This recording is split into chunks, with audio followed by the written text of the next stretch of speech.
Mr. Jonathan Wainer, thank you very much for joining us here on الكل. Yesterday we announced to our followers on our Facebook page that you would be joining us, and we asked them if they had any questions for the U.S. Special Envoy to Libya.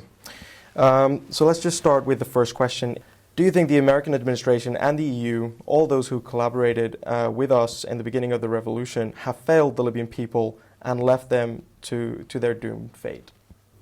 Well, certainly we are not leaving Libya to a doomed fate. We're all deeply engaged right now trying to help a government of national accord be formed and succeed. And it's tremendously important for us and for the Europeans and for the Middle East and for the people of the Sahel and North Africa, as well as for the people of Libya, that Libya succeeds. So it's important for a lot of people. After the revolution, we engaged to try and help Libya in a lot of ways that didn't get the attention publicly it might have gotten. We tried hard to build a general purpose force, for example, to create a national security capability for the country.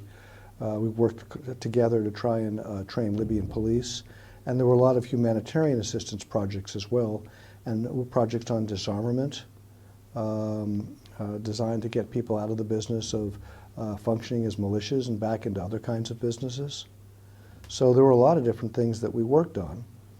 The Jordanians tried to train Libyans, and it didn't ultimately work. The Italians didn't work. The Turks did, and it didn't work. The Brits did, and it wasn't successful. The French did, and it wasn't successful. So how? The U.S. So what is the way to do it? And the U.S. efforts were not successful either. I worked on the U.S. efforts myself to try and solve a lot of problems and to get it going, and we could not get the Libyan government to carry out its part of the bargain at the time. Now, why did it all fail? It's very important, if you're going to try and succeed in the future, to figure out what didn't work last time. And what didn't work is that the Libyan politicians, after 40 years of Gaddafi, didn't yet know how to function as politicians and as ministers and as statesmen to get things lined up going the same direction. So there was a lot of fighting amongst themselves. Now, every government's got a certain amount of fighting. You know, human beings have different points of view on things. But in the case of Libya, this caused an inability for decisions to get made, and then once they were made, to get executed, so things could go ahead. So how do we get past that? And then you wound up with two governments competing with one another. And once you were in the two government situation, nothing could happen. So how do we get past that now? I mean, the UN obviously have a lot of, they've been leading a lot of efforts to try and bring those two governments together. But how do we get the Libyan politicians to agree on the fundamental issues that will take Libya to a safer state? Well, when people make mistakes and get hurt by mistakes, very often people learn from their mistakes. It's not 100% by any means, but we can do better after we've learned. And hopefully the politicians in Libya have begun to learn what didn't work, and those people who would try and help Libya have learned as well. So the government of national accord is in and of itself an idea that West, East, and South, different ideologies, different points of view, different political parties, all need to join together to form a single government whose focus is not just one city or one region, but what the government needs to do to create opportunity for people throughout the country.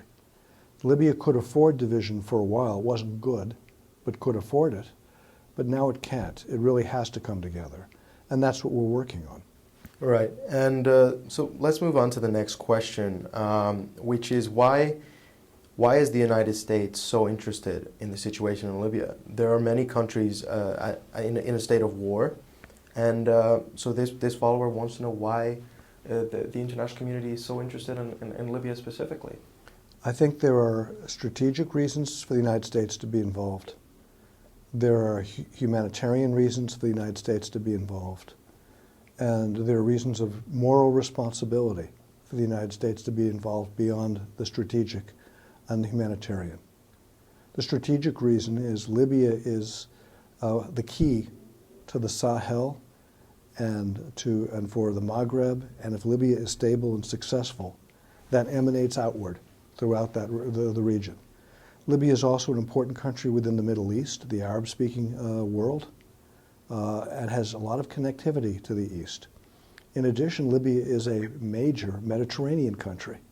So what happens in Libya affects all of its Mediterranean neighbors. So strategically, it's very important. Our next question is, will we see the U.S. recognition of the GNA as a legitimate government in Libya? The United States and every other country in the world supported the GNA in a UN Security Council resolution that was passed unanimously on December 23rd after the Skhirat meetings, in which the political dialogue unanimously signed the political agreement in Skhirat leading to the Government of National Accord. From that day on, we've supported this new government as the way forward for Libya. So if the international community does, in fact, support this government, then another follower is asking, what are the expected sanctions on those who hinder Sarraj's government working from Tripoli? How do you get into Tripoli with the lines of division that's going on with different conflicting parties? The basic goal the United States has had for a very long time, for the past year and a half, in working towards a government of national accord, is to have that government be as broad as possible and to exclude as few people as possible. The more people you get into the mix of the supporters of the government of national accord, the more likely it is to succeed and to be able to carry out its obligations to the people of Libya. So we want as few people outside as possible. Now, there are some people who appear determined to throw themselves against the government of national accord. And depending on their behavior, they could get sanctioned. If somebody arrests other human beings and imprisons them for supporting the government of national accord, they're at grave risk of sanctions. They use violence to stop people from voting. They're at grave risk of sanctions. But for sanctions to be meaningful, they have to be multilateral, which means it can't just be the United States that decides on sanctions. It needs to be the United States and the rest of the UN Security Council, or the U.S. doing it bilaterally with other countries, such as all the countries of the European Union. We're working on that. So you mentioned earlier that Libya can't afford division at this moment of time, and one of the greatest threats to Libya, some might say, at the moment is the threat of ISIS or Daesh in the country, which has been expanding over the past year. One of our followers has been asking, what is the American government or the Pentagon doing to face the expansion of ISIS in Libya? Do they have a plan to confront them? I think it's too simple to say that anyone has a plan that can address as complicated and threatening a problem as the Islamic State is through a number of different areas in the Middle East. But we have been planning to respond to the Islamic State threat wherever it appears. And in pursuit of the plan, the United States has already carried out air attacks, many in Iraq and Syria, and a few now in Libya, where we have seen the Islamic State have people who are engaged in active threats to murder other innocent human beings. For Libya to protect itself from the Islamic State, Libyan forces are going to have to take them on the ground. You can't have just airstrikes alone, and you can't have foreigners addressing this problem and to address it properly. It needs Libyan involvement, Libyan leadership, Libya focus, Libya organization, and that's going to be one of the tasks of the Government National Accord. Libyans tell us this. Libyans tell us this every day. We need to take this threat on. We want to take this threat on. The Government of National Accord must take this threat on. We intend to have them take the threat on.